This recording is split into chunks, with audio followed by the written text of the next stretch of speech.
This is really cool. This cave holds an ancient secret. Is it safe? Or does it collapse every once in a while? Yeah, its section collapsed. Hidden in the hills of Armenia, this is the oldest winery ever discovered. These are dated back to 3800 BC. 6,000 years ago, they were making wine right here? Yes. And it's got a story to tell. Buried around the wine press, 3 skulls of young girls Wait a minute. were cooked and eaten. I never said you'd like the ending. Growing up working in the bars of South Boston, I learned one thing. Sit down with a stranger and a couple of cocktails, and the whole world opens up. I'm Jack Maxwell. I'm in search of the world's most interesting drinks and the people who drink them. That's why they call me the Booze Traveler. If someone asked you to point to Armenia on a map, it might take you a minute. But this little country, known for Kim Kardashian, may be where it all started. The cradle of civilization. And like any place with that much history, there are bound to be some skeletons in its, well, cave. The wine was produced for ritual purposes. The young females were eaten. Archaeologist Dina Zadarian is showing me the world's oldest known winemaking facility, deep in the Arni 1 cave complex. They were cooked and eaten? How do you know that? This ritual is connected with a fertility cult. A fertility cult? Yeah. They were killing young females to get more and more grapes from the harvest next year, for example. They thought there was a connection, obviously. They were either boiled or fired. Ah! Don't get me wrong, I like a nice wine pairing now and then, but that's an odd combination, isn't it? The fertility cult may not have caught on, but I'm glad the wine did. Cheers. Cheers. At over 6,000 years old, this winery is roughly 2,000 years older than the Great Pyramid of Giza. So the wine you're drinking today may well owe a debt to this place. Oh, that's nice. What kind of wine is that? It's local dry wine. They're using locally grown grapes. Archaeologists found dried vines and grape seeds in this cave from a species called Vitis vinifera, the same grapes used in most of the wine made in the world, including the wine we're drinking. Luckily, no one had to die to make it. I just thought I saw something move. What is that? Oh, it is moving. That's a bat, Dina. It's a baby bat. That sound like a bat? No, monkey. Here's the monkeys in cave. Did booze start in a cave in Armenia? Well, no one really knows, but the stories about it go back.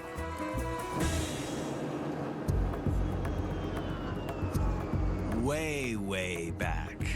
Wow. So that's what it feels like to be a bird. This is the longest aerial tramway in the whole world. This little high-wire act stretches 3.5 miles over the Voratan River and is my ticket from the 21st century to the ancient world. Monasteries like this date back over 1,000 years, but what I'm looking for goes all the way back to the Book of Genesis.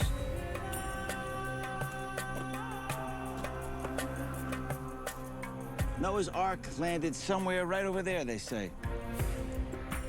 On a clear day, you can see Mount Ararat from here, the peak where many archaeologists believe Noah landed.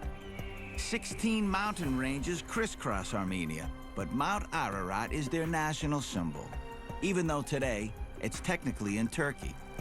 They even named their famous brandy after it. If you believe the stories, Noah was quite the Renaissance man. He piloted a ship through 40 days and 40 nights of floods, did the whole animal husbandry bit, then stepped off the ark and planted grapevines. Armenians believe their wine is a direct descendant of Noah's grapes. Thousands of years later, the Arni Valley grows some of the best. If I were here 250 million years ago, I'd be swimming in an ocean. But continents shift, waters recede, and now Arni sits high in the Vayot Zor province of southeast Armenia. With archaeological sites dating back to the Bronze Age, it's one of the oldest inhabited regions on Earth. The Armenian Valley used to be at the bottom of the sea. Now it's the driest part of Armenia. Not only dry, but hot. Feels like it's 100 degrees out. The weather might be lousy for hiking, but it's great for growing grapes. The Arni Noir, a unique local vine discovered in an abandoned 13th century monastery, is known for its dark cherry flavor and thrives in the endless sunshine.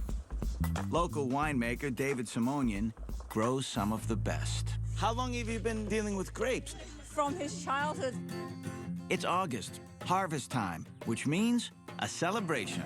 A local friend, Rosanna, comes along to the Arni Wine Festival, where the festivities include drinking, dancing, and a few attractions you definitely won't find in Napa or Bordeaux. This is a ceremony. Arm wrestlers fight, and the winner gets the right to smash the grape. Arm wrestling for the right to smash the grapes? Wow, that's a good Yes, muscle. That's a good armor. This is yours. Well, in Armenia, strength is the highest of virtues. No wonder arm wrestling is a national obsession. They produce countless international champions and even have college teams. Ready? Go!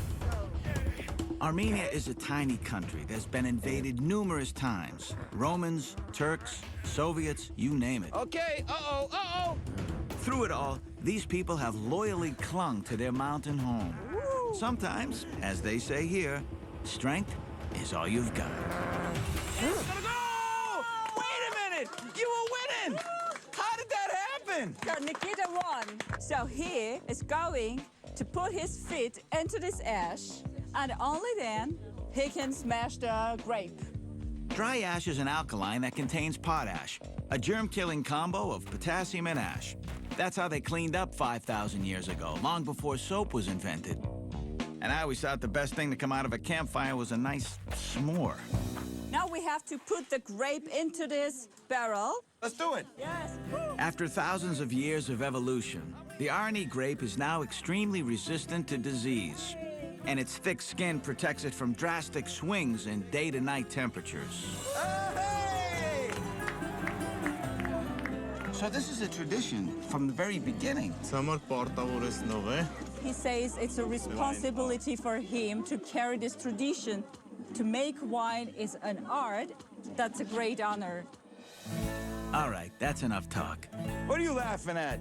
I'm ready to tap dance on some grapes. My very first grape stomping. Oh! I can help you. Oh! Yes. That feels so funny. Funny. It's a lot slimier than I thought it would be. I thought it would just be wet. A snail. Look at that. Yeah, it means the product is organic. Ah yes, escargot and wine. What a nice pairing. Let's save him. Nice. He's probably drunk. Every cluster will make about 1 glass of wine once it's fermented, and it takes about a half ton to make a barrel. I got it. Yeah, it's good. No, I got it. Next step, fermentation. In jars straight out of an ancient Egyptian painting. That's got to be 100 years old. It's a 100 years old jar. What a lucky guess that was. It's a tradition where the mass went into the clay jars. It also should get some taste of a clay as well. Modern-day fermenting is usually done in steel containers to control temperature, or oak to infuse flavor. But clay pots were the choice of the ancients. I got it. After the wine ferments, it's barrel-aged for about a year. But I can't wait that long, so David's letting me taste last year's vintage. To the wine harvest. May it be a great one for you. Yeah. It tastes like not quite a port, but sweeter. I've had a lot of wine in my day, but feeling the grapes popping between my toes makes me truly feel one with the wine. Some people do not realize that this is a gift from a universe. Salud. Genats. We call it Genats? What does it mean? It's eternal. Eternal. Eternal. Genats. Genats.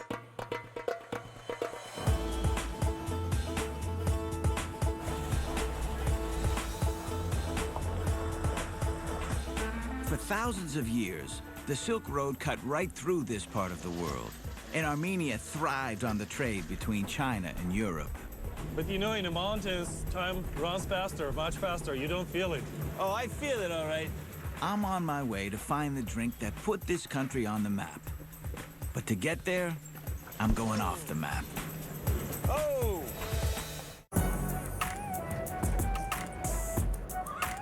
This is an adventure. I'm driving through the hills of Armenia on a journey to find a drink called ogi. And my guide Vlad insists on taking a shortcut. Be careful here, guys. That's good. Ogi's the drink that brought the Silk Road to Armenia 21 centuries ago. We've come to the small mountain village of Halidzor, about 150 miles south of Yerevan, the capital of Armenia. Halidzor dates back about 7,500 years. That's old even by Armenia's standards. It's got the world's first observatory, but more importantly, it's one of the top makers of Armenia's ogi. Sometimes referred to as vodka, ogi is moonshine distilled from fruit, usually mulberries. It's one of the oldest distilled spirits in the world. Are we here? Yes. Woo! White mulberry leaves are also a favorite snack of the silkworm, which is one reason Armenia was such a great place to park your caravan on the Silk Road. Igor, nice to meet you, sir. Igor Grigoryan is OG Ogi. He's been making the traditional home brew at his family-run operation for more than 25 years. You like mulberry vodka? No, I'm just kidding. You're too young. The process was passed down by his father, and his father's father, and his father's father's, well, let's just say, a long time. So now let us see exactly what the mulberry tree looks like. Oh, we're getting it right from the tree. Yeah. Talk about step one. In Armenia, mulberries are called tut, and they're used in pies, tarts, and teas. But as far as I'm concerned, the most important thing they're used for is booze. Oh, mulberries. Nice shaking, nice shaking. I can taste the vodka now. Ogi was called vodka during Soviet times, which is what they called anything distilled and clear. But actual vodka is traditionally made from grains, and ogi's much older. 20 centuries ago, when King Tigran was negotiating with China to make Armenia a Silk Road stopover, he schmoozed the Chinese emperor with ogi. Careful. No, that was a good one. You got that whole branch. Kind of looks like an elongated blackberry, really. Oh, that's nice. It's a nice sweet berry. It takes almost 11 gallons of mulberries to make just under 1 gallon of ogi. After they're collected, they're mixed into a mash and fermented for up to 3 weeks. Luckily, Igor already has a batch ready to go. Now it's time to distill it into good old white lightning. Can I smell that before you put that on there? Yeah, of course. Oh, that's fermented. It is. Woo! How old is this? I've been using it for 30 years personally, but I got it from my grandfather. What a nice grandpa. Gives a still to his grandkid. They've been using this copper still to make their ogi for centuries. They believe that's what gives it its unique flavor. A good copper pot still. Boy. The simple flour and water seal keeps the flammable alcohol vapor from coming in contact with the fire. Basically, that ring of dough is the only thing stopping this still from becoming a giant Molotov cocktail. And just about an hour later, Eureka! We have vodka. Look at that. That's a nice steady flow. It's a little bit hotter right now, so it's better to wait a bit for the vodka to get cooler, but it's also kind of tradition. Do you try it right now? Simple enough. Yeah. Just like that. All right. Of course, the owner has the right to test it first. Okay, Igor. That looks like a good amount to test it with.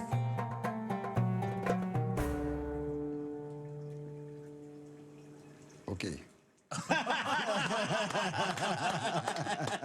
I expected this big, long, just okay. All right. Should we all try it? Oh, wow. Okay. the king of ogies definitely slides down the throat. I could drink this stuff all day. Oh, it's overflowing. Get it. Don't waste the vodka. In the Armenian countryside, home is where the Ogi is. Should we all try it? This homemade fruit vodka has been produced here for countless generations. We're trying Igor Grigoryan's latest batch straight from the still. Okay. It's overflowing. Get it. Don't waste the vodka. Don't waste the vodka, whatever you do. Oh, you spilled it. A crime against humanity. That was a close one. Just in time, we saved the vodka. Oh, my goodness. Igor invites me to stay for dessert. Now, I'd like to think it's because I saved the batch of Ogi, but Armenian hospitality is legendary. They have an old proverb that says, 3 days he's a guest, on the 4th, he's a younger brother. Oh, look at this. Baklava. You got some nuts. With a spread like this, you can call me brother, sister, uncle, aunt, whatever you want. An assortment of fruits. Got a nice marble cake. And what goes best with Armenian sweets? Ogi, of course.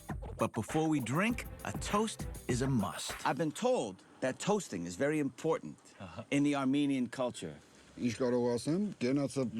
Making a toast itself, I would say it's an art. A staple at any Armenian gathering, a tamada or toastmaster, is more than a tradition. It's a skill passed from one generation to the next. I'm very, very happy, extremely happy to see you in my house. We respect our guests and we take good care of them. Igor leads us through a series of toasts to family, Armenia, and even world peace. To peace. These toasts help guests remember what's really important in their lives, and they can last all night long. That's a lot of mulberry vodka. It's a nice blend. The balance is nice, even though it's a very strong drink. It's stronger, much stronger than an average vodka is. It's very easy to get drunk. How much stronger is it? What's the percentage? 70. 70. That's 140 proof. What's the Armenian word for hammered? Well, here's to not drinking too much then. And you are always welcome. Thank you. That was a very nice toast. I feel very welcome. What's wonderful food, fruits, cakes, pastries, surpassed only by your hospitality. Thank you. Salud to mulberry vodka in Armenia. Yeah. Salud.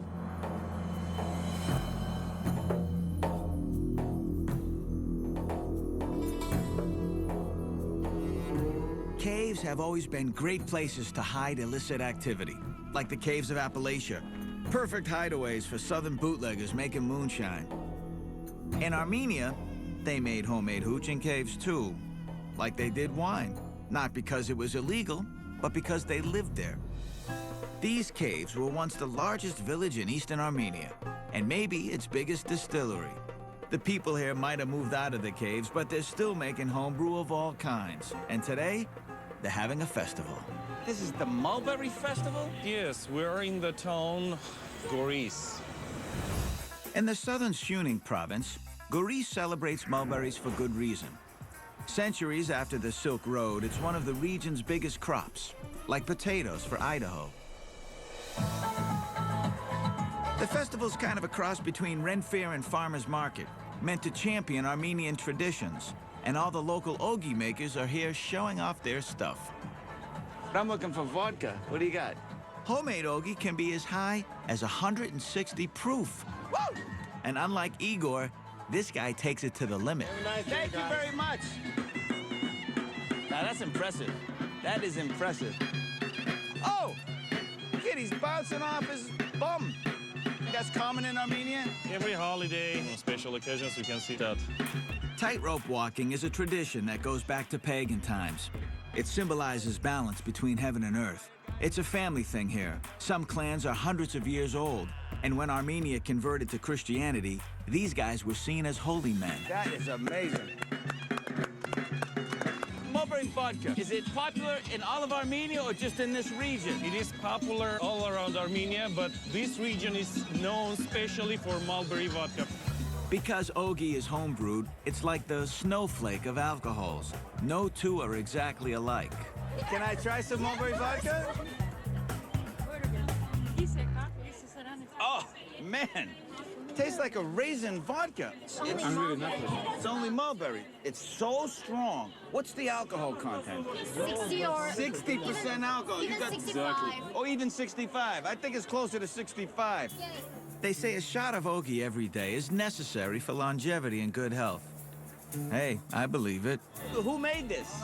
Me, Eddie. Eddie is part of a new generation of ogi makers who are branching out, distilling from a variety of fruits. I'm politely encouraged to try them all. That's a fig. Fig! Yeah. Fig vodka. Armenians pride themselves on the fact that they drink a lot and never get drunk. Oh, that's it right there. That's plenty. Whoa, hey, hey. Wish I had that gene. That's a lot smoother than the mulberry. It's nice. This is apricot,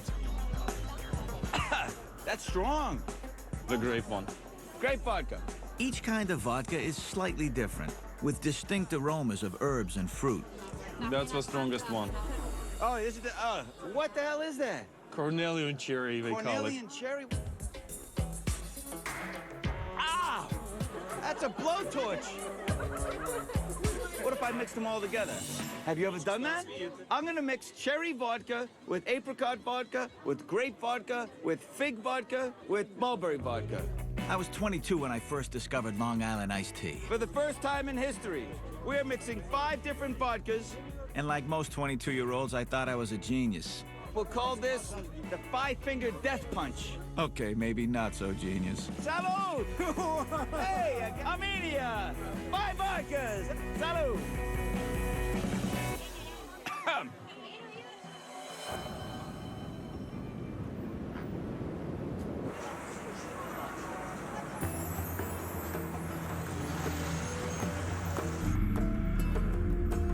A full day of drinking 150 proof ogi can take a toll. Technically, there's no Armenian word for hangover, but thankfully they still have a cure for one.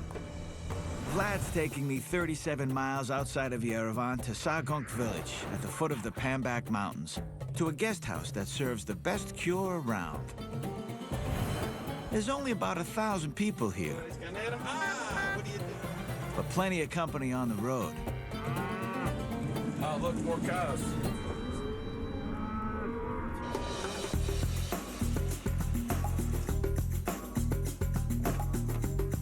Hi, how are you? Hi. I'm Jack. My name is Yura. Yura, nice to meet you.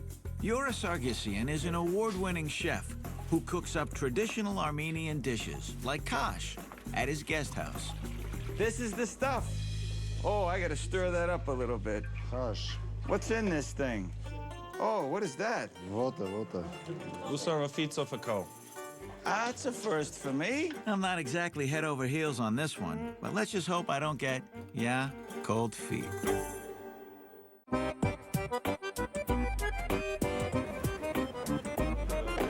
When you drink for a living, putting your foot in your mouth is an occupational hazard. This is the soup. In Armenia, putting a cow foot in your mouth, well, that's a hangover cure.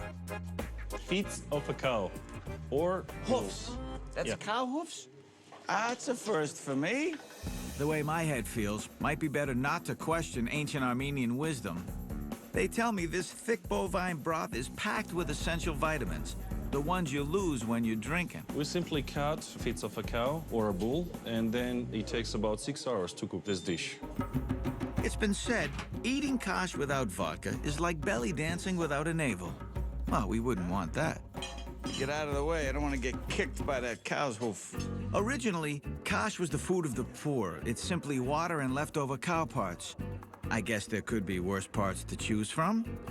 You can't go wrong with garlic and a little salt, or a whole bunch of it. Wow, that's a lot of salt. That's a lot. Salt helps with rehydration, and garlic is purifying, making it an even better hangover cure, and hopefully tastier. Tearing lavash. Lavash is an Armenian flatbread. It gives the soup substance and soaks up acids in the stomach. Ta-da! According to tradition, before we start, wish each other bon appetit. Bon appetit. Bon appetit. Wow. Ուրախաշ։ That's all right. Բարեխորժակ ուրախաշ։ The way how he says it means happy chosh. Happy hush. Now that you mention it, it is happy. It's fantastic. How it has been for centuries and centuries, this tradition won't change ever. You actually eat the cow's hoof? It's not just something to put in the soup to give it flavor? Yeah. Oh, of course you gotta have with some lavash. He put the whole hoof in his mouth. He says it's good one. It's a good one. It just tastes like cow's hoof, right? Eating a hoof. All right. That's beautiful. Armenians usually give 3 toasts. First, for the people in attendance. I love the Armenian people. They're so warm and inviting. Salud! Second, for the chef. The persons who made this. And finally, to the kash itself. Cow's hoofs. Cheers. At this rate, we're gonna need more kash. Thank you for your hospitality. Salud!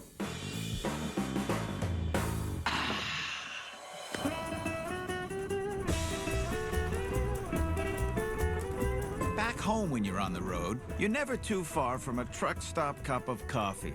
In Armenia, the roadside attractions are a little more exciting. All right, that's what I'm talking about right there. Moonshine. Hi, how are you?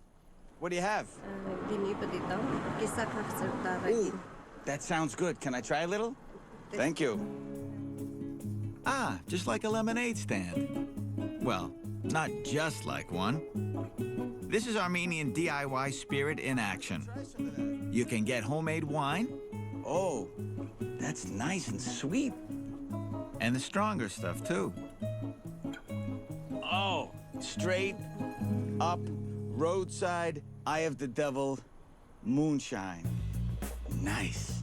Stands selling roadside hooch have been a part of Armenia since the Silk Road days. Today, they're popular stops for long-haul truckers passing through from neighboring Iraq, Iran, and Georgia.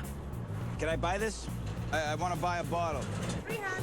300? Yes. All right, 300. Thank you very much. Thank you. I'll see you later. Thanks for the stuff. 4 bottles, 2 different kinds of wine, a vodka, and a cognac, supposedly. Grand total, $5 grand. US dollars, about $12.50. That's a score, huh?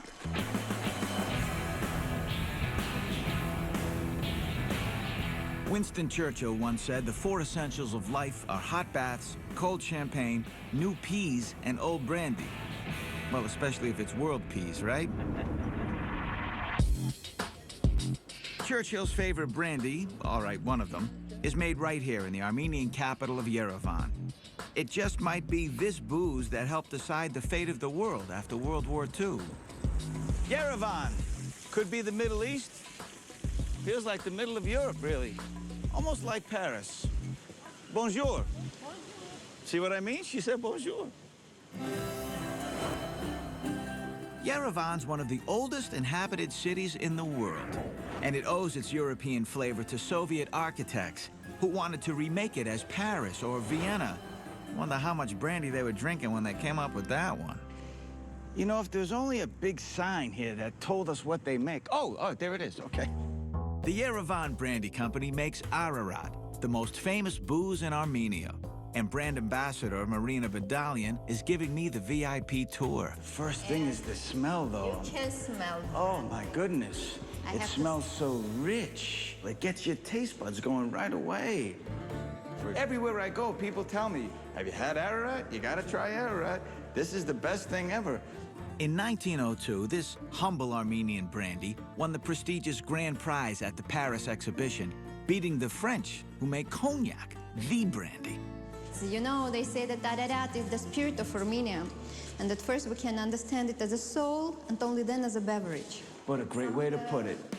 The brandies are aged in oak from 3 to 20 years and made only with local grapes from the Ararat Valley, the same type Noah planted here thousands of years ago. What's that? That we keep all the money you make from this company? It's even more than money. The collection of our brandies are kept there. I know the combination. It's 1130, the reception. I just asked her, she told me. She tells everybody, right? Wow. goodness. So please. What is this, Marina? Collection of our brandies. 1902? 1902 is still kept here. How many bottles do you have here? So here about 25,000 bottles kept in the collection. Wait a minute. About 25,000? Yeah. So let's say one of them ended up, not being here. You wouldn't know exactly, right? This vault holds a historic masterpiece. It's called Divine. Aged 10 years in oak, it was served at the 1945 Yalta Conference when Stalin, Churchill, and Roosevelt got together to plan the post-war world. The brandy that saved the world. I feel like Churchill. This is the one. Winston Churchill loved this drink so much 50% alcohol it has in it, so it's really very strong. that Stalin sent him 400 bottles a year afterwards. The caramel, the cream, the velvet. This is a work of art. A bottle of this 10-year-old stuff will set you back over $100. Believe me, it's a steal. Oh, is that beautiful? If there's a top shelf, Divine is one shelf up. It's what put Armenia on the map for just what might be the best brandy in the world. Oh, I want to cry. It's so good. This is one of the finest alcohols I've ever had in my life. Thank you. Oh, this is the experience of a lifetime as far as alcohol goes.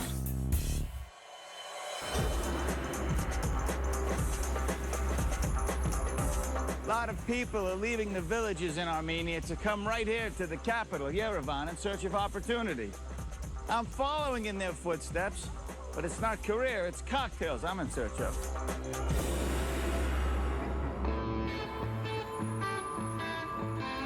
Armenia has always been an alcohol-friendly country.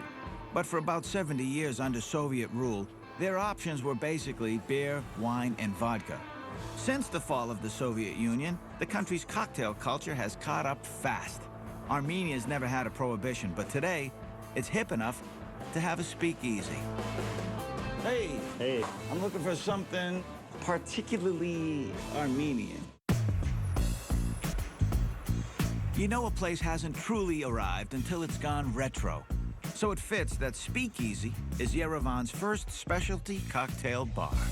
I'm looking for something particularly Armenian. have you ever tried Armenian mulberry odevi? Mulberry eau de vie is just a fancy way of saying ogi. But my bartender Artem's take has Tabasco, chocolate liqueur, and cream, like a Mexican hot chocolate. Tabasco? Yeah, Did you invent this drink? yes, You created this. I did. All right, let's take a sip. It's icy cold. Peppers always enhance the flavor of things. That's the top note, is the pepper for me. I think chocolate, hot and cold is like the best combination. Drinking cocktails in Armenia means drinking in a mix of cultural influences. A little West, a little East, a little traditional, and a lot of flavor. Can I join you? What's your name? Archie. Archie, I'm Jack. Nice to meet you. And Anthony. Anthony? Today, you see a lot of cocktails here in Armenia because a lot of people, they come from Middle East, from other places, so they bring, their own ideas. Their own taste, their own experiences, sure. Have you tried doodoo shots, for example? A doo-doo shot? Yeah. That sounds... This unfortunately named shot, made with vodka, lemon juice, Tabasco, salt, pepper, and garnished with an olive, has rapidly become the go-to drink for bar patrons. Every bartender will tell you Yeah. that he invented that Yeah. shot. Really? Every single... I never thought anybody would actually want to claim doo-doo as their own. Salud.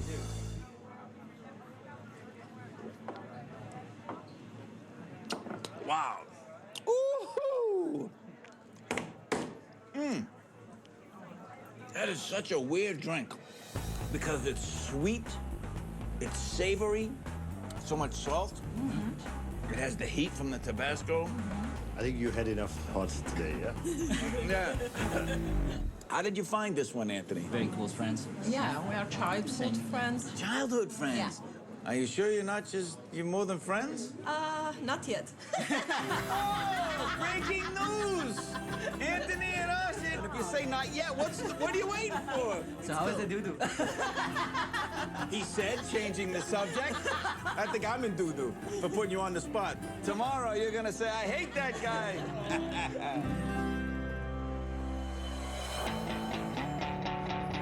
20 years ago, trying to find a cocktail in Armenia was harder than getting a tan in the winter. But today, you can't spit without hitting another themed bar. Everyone seems to be chasing the next cocktail trend, but none of it would be here if not for the passion of one man who pulled Armenia's bar scene out from behind the Iron Curtain and into new heights. El Sky Bar is a private club owned by Elite Life, the Armenian version of GQ. Waiting for me 17 stories up is the president of the Armenian Bartenders Association, the godfather of mixology. Tigran! This is Tigran Avatizian. Nice to see you. So you're a professional bartender, right? Yes. Okay, well, maybe scintillating conversation isn't exactly his thing. Let's see Yerevan. Show me your cocktail or two. What do you say? I will present you some very good cocktails today. For over a decade, Tigran's been working to find and breed new talent and launch them onto the international stage. They've already got some big wins under their belt. In 2012, 2 Armenian bartenders each won second place in their respective categories at the World Cocktail Competition in Beijing. Give me something Armenian. I think the best choice is Cherry Lady. The base on Armenian brandy, arat, and sour cherry juice. Arat's the good stuff. Oh! Thank you. Let's try this then. Oh, that's nice. Smoky. Yeah. I think that's probably the brandy. Yeah, of course. And the cherry is so rich, dark. I can see why this is a popular drink. It goes down easy. Yeah. It's like punch. I think the next one will be based on some Armenian fruits, sunset over Yerevan. What a Yes. place Yeah. to order a sunset over Yerevan. This Sunset over Yerevan is made with Ararat brandy, muddled fig, and honey. It also comes with fresh figs and hazelnuts, kind of like a biblical Cosmo. Oh, that's good. That tastes peachy. And all that pent-up creativity under Soviet rule has exploded into a rainbow-colored, fruity fever dream. I like it. The culture is changed last 10 years. More people is drinking quality drinks, quality cocktails. People get more of a taste, Yes. a sophisticated palate to many beautiful sunsets over Yerevan. Yeah. Cheers. Cheers.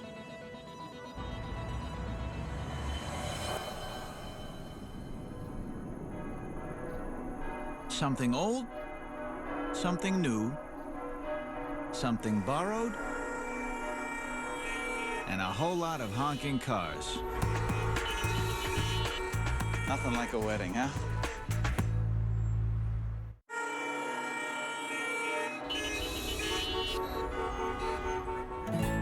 Armenian weddings are elaborate affairs, especially in the Arni Valley. I've already missed the pre-ceremony drinks and dancing, and the ceremony itself, but I've scored an invite to the reception, thanks to my winemaking buddy David Simonian. Remember him? He's the brother of the groom. Hi, congratulations. You look great. Before we can celebrate the new couple, they must first observe an old tradition.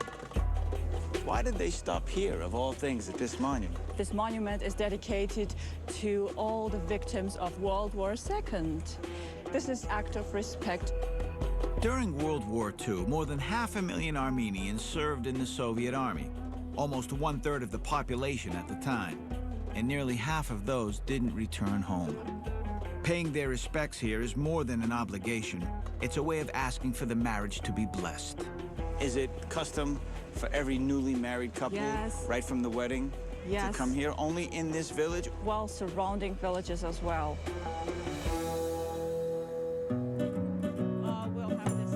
This reminds me of the scene in The Godfather when Oh, yes. Michael Corleone gets married to the young Italian girl, and they're all walking like this. Yeah. Right? And that's what it reminds me of. Well, there is one difference. Michael Corleone's wedding didn't have this many types of liquor. They've got the best booze from all across the country. Can we take a sniff of this stuff? Homemade ogie, With all the moonshiny goodness. Ararat brandy, and something special for the wedding, pomegranate wine. Oh, that looks good. See the color? The pomegranate, an Armenian symbol of fertility, is an important part of any wedding. That's beautiful. In ancient times, the bride would throw a pomegranate against the wall, scattering the seeds, to supposedly ensure the happy couple many future children. It's a beautiful wedding. Oh, it almost tastes just like pure pomegranate juice with a tiny, tiny bit of sweetness and a lot of pucker. I know that song. Brings a tear to your eye. So nice. Really? Oh, yeah. I'm a big softie. The first dance, a giant feast, plenty of drink. Some things in a wedding are universal. And some aren't. Like dancing with meat. These ladies, they serve this barbecue only after the godfather give them some money. Then they'll serve the barbecue. Yes. Well, that's one way to get a tip. Dancing at a wedding isn't unique to Armenia. But like most things here, it has a ridiculously long history. You can find evidence of Armenians cutting a rug in rock paintings dating back to 5000 BC. They don't stop!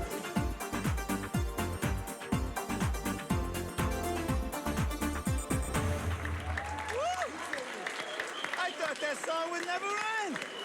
Wow, they know how to really celebrate here in Armenia. dancer. I'm a horrible dancer. You're just a nice guy. Thank you. More drinking? Drink more. More drinking, he said. Cheers. I got you. I'm not leaving you hanging. If this wedding is like most in Armenia, we'll be here deep into the night, maybe till tomorrow morning. But drinking in Armenia is nothing if not epic. They've had 6,000 years of practice. What else can you say except, well, here's to 6,000 more.